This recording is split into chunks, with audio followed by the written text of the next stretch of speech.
कृषि मंत्री सुबोध उनियाल ने आज कृषि और उद्यान विभाग की योजनाओं की समीक्षा बैठक ली। इसमें प्रमुख रूप से एकीकृत बागवानी विकास योजना और राष्ट्रीय कृषि विकास योजना के घटकों पर विस्तार से चर्चा की गई। योजना में कोल्ड रूम निर्माण के लिए समूहों को प्राथमिकता देने पर चर्चा की गई। बैठक में कोरोना से विस्थापित प्रवासियों के लिए कृषि योग्य बंजर भूमि के विकास योजना को कार्यरूप देने के निर्देश दिए गए हैं। साथ ही रेन वाटर हार्वेस्टिंग को क्रियान्वित किए जाने पर भी बल दिया गया है।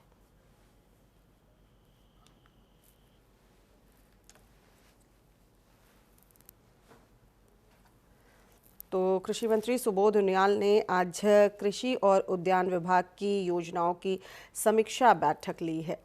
प्रमुख रूप से अगर बात करें तो एकीकृत बागवानी विकास योजना और राष्ट्रीय कृषि विकास योजना के घटकों पर विस्तार से इसमें चर्चा की गई है।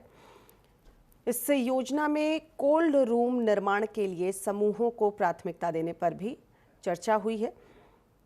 कोरोना से विस्थापित प्रवासियों के लिए कृषि योग्य बंजर भूमि के विकास योजना को कार्यरूप देने के लिए निर्देश भी दिए गए हैं।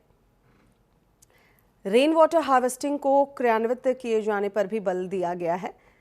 कुल मिलाकर कह सकते हैं तो किस तरीके से रोजगार उत्पन्न किया जाए, किस तरह से बढ़ावा दिया जाए, इस पर विचार विमर्श हुआ है। कृषि मंत्री सुबोध उनियाल ने बैठक में इन बातों पर चर्चा की है।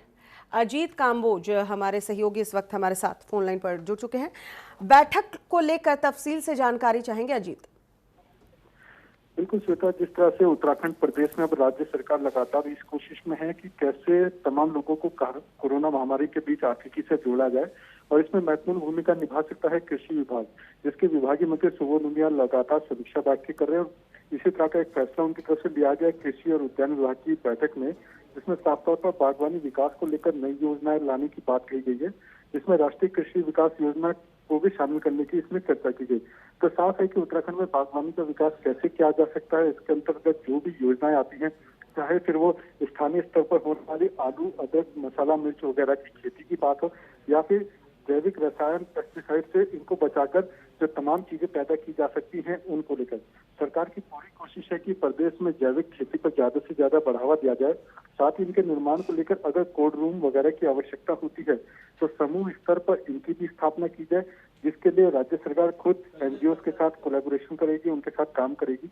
तो तमाम ऐसी चीजें थी जिसको लेकर विभागीय मंत्री सुबोध उनियाल ने बैठक की है और दिशा निर्देश शासन में बैठने वाले अधिकारियों को जारी किए गए हैं। जी अजीत, कृषि योग्य बंजर भूमि के विकास की योजना के लिए भी एक्शन प्लान तैयार करने की बात कही गई है। जो विस्थापित प्रवासी हैं, जो लौट रहे हैं, उनके लिए ये कारगर साबित हो सके, और जो कृषि योग्य बंजर भूमि है उसको किस तरह से कृषि योग्य बनाई जाए इन बंजर भूमि को, ताकि जो प्रवासी लौट रहे हैं उन्हें भी कह सकते हैं कि इस सेक्टर में एक तरीके से वो आत्मनिर्भर हो सके। इसके लिए क्या एक्शन प्लान बनाया जाएगा, किस तरीके से ये एक्शन प्लान बनाया जाएगा, इसमें कौन कौन से लोग इन्वॉल्व होंगे? बिल्कुल, जिस तरह से कृषि मंत्री सुबोध उनियाल की बात की जाए तो कृषि और उद्यान विभाग का इनके ऊपर जिम्मा है। इसके अलावा जो मुख्यमंत्री रावत ने हाल ही में कमेटी का गठन किया है, जो प्रवासी उत्तराखंडियों की आर्थिकी को लेकर एक निरीक्षण करेगी, स्वरूप तैयार करेगी, तो उसका अध्यक्ष भी कृषि मंत्री सुबोध उनियाल को ही बनाया गया है। तो डबल तरीके से इस वक्त काम करने का एक जिम्मा इनके ऊपर है। साफ तौर पर जो कृषि योग्य बंजर भूमि की अगर बात की जाए उत्तराखंड की, तो उत्तराखंड पूरा पहाड़ी क्षेत्र है और यहाँ पर जो खेती होती है वो पहाड़ी नुमा जो सीढ़ीदार खेत है उन्हीं पर होती है। तो ऐसे में यहाँ पर पानी की समस्या कई मामलों में सामने आती है। इसके लिए सीधे तौर पर अब रेन वाटर हार्वेस्टिंग योजना को एक स्वरूप देने की बात यहाँ पर हो रही है कि कैसे हम पहाड़ी क्षेत्रों में रेन वाटर को संजो सकते हैं, कैसे हम जो बारिश का पानी है उसको बचाकर खेती में यूज कर सकते हैं। तो इसके लिए जो बंजर भूमि है उसमें अब ज्यादा से ज्यादा रेन वाटर हार्वेस्टिंग योजना में पक्के हौज का निर्माण किया जाएगा। छोटे जो जलाशय होते हैं, छोटे छोटे जो चीजें बनाई जाती हैं, उनके माध्यम से यहाँ पर खेती को बढ़ावा देने की एक बात की जा रही है।